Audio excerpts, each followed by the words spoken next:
31,000 kilometre नए track बने, 31,000 kilometre. पूरे जर्मनी का नेटवर्क 35,000 किलोमीटर है। इतने समृद्ध बड़े देश का पूरा नेटवर्क ही 35,000 किलोमीटर है, राइट। तो मतलब इतना बड़ा देश के नेटवर्क के बराबर रेलवे में जोड़ा गया। लेकिन हमें इतना काम होने के बावजूद भी हमें 140 करोड़ की हमारी जनसंख्या है, राइट। तो हमें अगले कई वर्षों तक ये प्रयास करते रहना पड़ेगा, तब जाके जो कैपेसिटी चाहिए वो कैपेसिटी बनेगी। अगर यही काम 1980 से चालू हो जाता, मान लो 1970 से चालू हो जाता, तो परिस्थितियां ऐसी नहीं होती। लेकिन कई कई वर्षों तक इस तरह का जो रिक्वायरमेंट था वो नहीं हुआ। कोई नहीं, मोदी जी के समय में रेलवे का जो फोकस आया है और काम आप स्वयं सभी जगह फील्ड में देखते ही होंगे कितना तेजी से काम भी चल रहा है। मतलब लास्ट ईयर एक अकेले पिछले साल में 5,300 किलोमीटर नए ट्रैक जुड़े। 5,300 किलोमीटर का मतलब स्विट्जरलैंड देश है, उस पूरे देश का नेटवर्क 5,000 किलोमीटर है। इतना बड़ा नेटवर्क एडिशन एक साल में हुआ है। 2014 में per day 4 kilometre per day के हिसाब से नए ट्रैक बनते थे, 4 किलोमीटर्स पर डे। अभी पिछले साल 14.5 kilometre per day, 4 kilometre per day से 14.5 किलोमीटर पर डे। तो नंबर ये 14.5 जो आपने बताया है, ये लास्ट ईयर से, ये लास्ट ईयर का डेटा जो एक्चुअल हुआ है काम, नहीं जो काम हुआ है वो, जो काम हुआ है वो बता रहा हूँ। आगे का मैं प्रोजेक्शन नहीं कर रहा हूँ, अभी जो हो गया है वो बता रहा हूँ। तो ये इतना काम हुआ है। साथ ही साथ इंजन का प्रोडक्शन, कोचेस का प्रोडक्शन, हर तरह से आपको रेलवे का पूरा सिस्टम देखना पड़ेगा। तो ये अपने को मोदी जी का ये जो थर्ड टर्म है, इस थर्ड टर्म में बहुत रेलवे में आप जो अब तक का मोमेंटम बना है, जो अब तक का काम हुआ है, इस काम के बहुत अच्छे रिजल्ट आप इस थर्ड टर्म में देखो। सर एक टाइमलाइन चाहिए आपसे, एक टिकट ऑन डिमांड। देखो मेरी बात सुनो, इतने बड़े देश में, इतने बड़े देश में इतनी सारी इतनी जनसंख्या के साथ प्रयास लगातार करते रहना चाहिए। सर ऑपोजिशन का कहना है कि सेफ्टी रिलेटेड पोस्ट काफ़ी दिनों से खाली है। मैं आपको क्लियर बताऊंगा उसमें भी। देखो ऑपोजिशन जिस तरीके से रेलवे के कर्मचारियों को डिमोरलाइज करने का काम अभी कर रही है वो अच्छा नहीं है।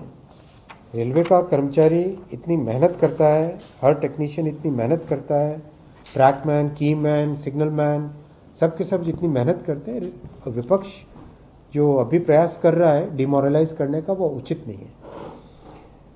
यूपीए के 10 वर्षों में, इसमें कांग्रेस लीड थी, कांग्रेस के प्रधानमंत्री थे, उस पीरियड में 2004 से 2014 में रेलवे में 4,11,000 लोगों की भर्ती हुई।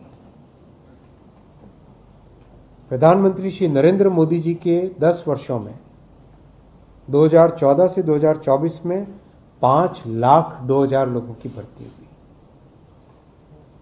25% ज़्यादा डिफरेंट कैटेगरीज में। 4,11,000, और तब तो वो भर्ती के लिए भी क्या क्या होता था, राइट, सब जानते ही हैं, चाहे श्री लालू जी का पीरियड हो।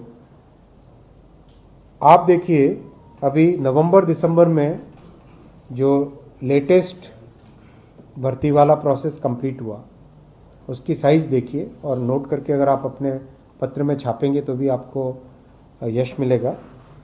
एक एग्ज़ाम में 1,26,00,000 कैंडिडेट थे, 1,26,00,000 कैंडिडेट थे। 211 शहरों में 68 दिन तक ये एग्ज़ाम, राइट, अलग अलग चलता रहा, 15 भाषाओं में। दूसरा एग्ज़ाम 1,10,00,000 कैंडिडेट्स, 1,10,00,000 कैंडिडेट्स, 191 सिटीज़ में 33 डेज तक चला एग्ज़ाम, 15 भाषाओं में। दोनों एग्ज़ाम में मिला के 1,30,581 लोगों को नौकरी मिली, 1,30,581 लोगों को नौकरी मिली। एक भी कंप्लेंट नहीं, नॉट अ सिंगल कंप्लेंट। इतना ध्यान रखा गया कि मान लो कोई आधार अपने हाथ पे को सिलिकॉन का कुछ लगा के आधार ऑथेंटिकेशन गलत करे तो उसको भी रोकने के लिए गर्म पानी के अंदर अंगूठा भिगो के चेक करने का हर तरह के प्रिकॉशंस रख के एग्ज़ाम किया गया। और जैसे ही वो साइकिल कंप्लीट हुई नवंबर दिसंबर में, तुरंत नई साइकिल चालू की। 32,603 वैकेंसीज ऑलरेडी नोटिफाइड है।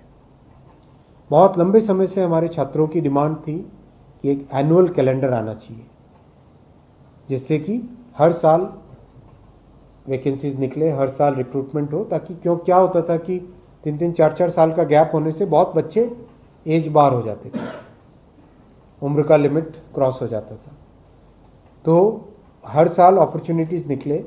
एनुअल कैलेंडर जनवरी के महीने में पब्लिश किया गया। उसी एनुअल कैलेंडर के तहत ये 32,603 वैकेंसीज ऑलरेडी नोटिफाइड हैं।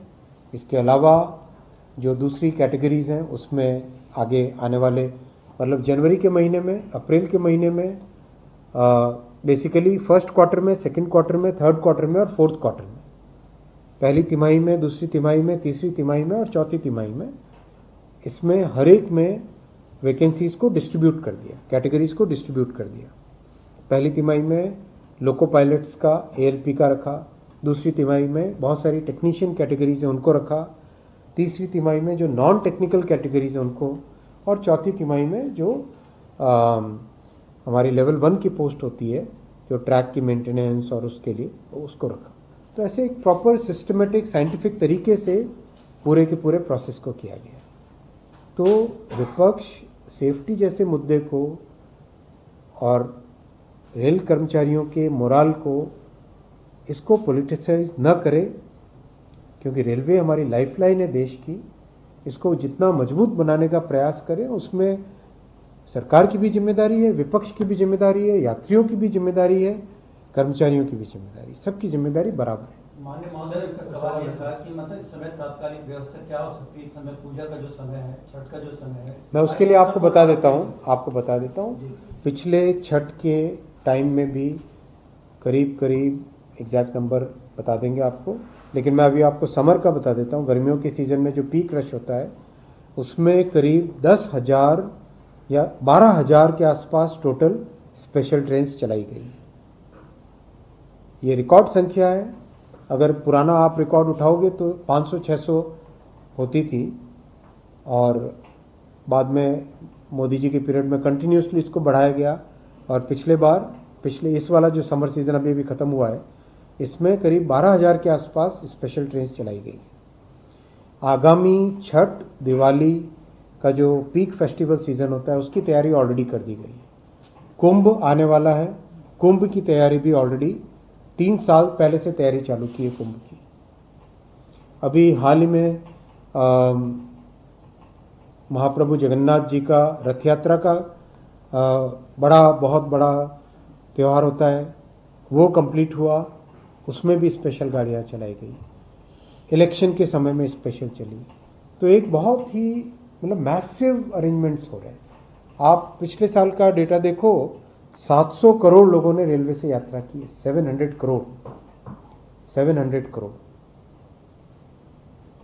नॉट ए स्मॉल नंबर है। मतलब इतना मैसिव अरेंजमेंट चल रहा है। देखो, ये बहुत बड़ा देश है, बहुत मेहनत की ज़रूरत है, और बहुत ही सिंसियरली मोदी जी की सरकार इस पे काम कर रही है।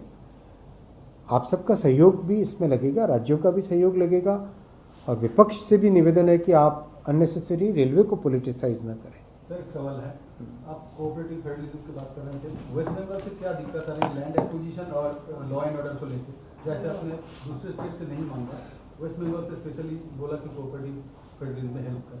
नहीं, देखिए, ज़मीन हमारे संवैधानिक सिस्टम में लैंड वाला सब्जेक्ट स्टेट के पास होता है, और जब तक लैंड न मिले, ज़मीन न मिले, तब तक आप उसके ऊपर रेलवे का कंस्ट्रक्शन कैसे करोगे? तो सहयोग चाहिए होता है। इसमें राज्य सरकार से, वेस्ट बंगाल की सरकार से मैं निवेदन भी करूंगा कि आप जनता के बेनिफिट की बात देखिए, इसमें पॉलिटिसाइज मत करिए, और इसमें सहयोग करेंगे तो बहुत काम आगे बढ़ सकता है। पहले भी आपने चिट्ठी लिखा था ममता बनर्जी को, आगे भी मैं रिक्वेस्ट आज भी कर रहा हूँ और आगे भी